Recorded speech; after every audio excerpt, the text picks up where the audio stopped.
নমস্কাৰ। ৰাতিপুৱা এখন ট্ৰেইন গৈ আছিলে ৰঙিয়া শিলচৰ গুৱাহাটী ফালে আৰু হাই স্পীড ট্ৰেইনখন। তো কৰিমগঞ্জৰ পৰা ল'ৰা এটা উঠিছিলে আৰু ট্ৰেইনখনত এনেকৈ হালি আছিলে চাগে কিবাটো, আৰু বহুত প্ৰেছাৰত গৈ পিনে এইটো চাই ছিগনেলটোত মাৰিছে গৈ পিনে, আৰু ছিগনেল ইমান বঢ়িয়া ছিগনেলটো এইটো ভাঙি গ'ল। চাইছে আপোনালোকে এনেকুৱা ইমান হেভি ছিগনেলটো ভাঙি পিনে তাত গৈ পিনে পৰিছে মানুহটো। তো যেতিয়া পৰিছিলে তেতিয়া জিন্দাই আছিলে, কিন্তু তেতিয়া ঢুকাই গ'ল। আৰু আমাৰ JRP আৰক্ষী আছে তাত, সিহঁতে তদন্ত কৰিছে, কৰি পিনে ফোন চোন কৰিছিলে ঘৰত চাগে, তেতিয়া সকলো বস্তু আহিছে। এতিয়া মাৰ লগত কথা হৈছে চাগে, বলক আমি চাম কিমান প্ৰেছাৰত মাৰিছে। চিন্তা কৰে, এটা ঢালাই কৰি বনোৱা এইটো বস্তুবিলাক ভাঙি গ'ল। গতিকে সকলোকে কৈছোঁ, গাড়ীত বহিব আপোনালোকে, এনেকুৱা হালি হাত ওলোৱা এইবিলাকৰ দৰকাৰ নাই।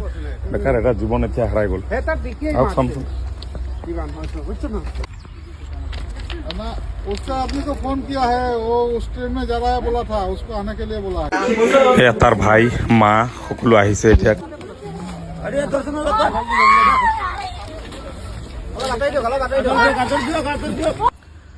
কাৰ মনত ক'ত আছে আমি একো ক'ব নোৱাৰি, কিন্তু বহুত বেয়া লাগিছে। চাইছে আপোনালোকে, পৰিয়ালৰ মানুহবোৰ আহিছে, কান্দি আছে।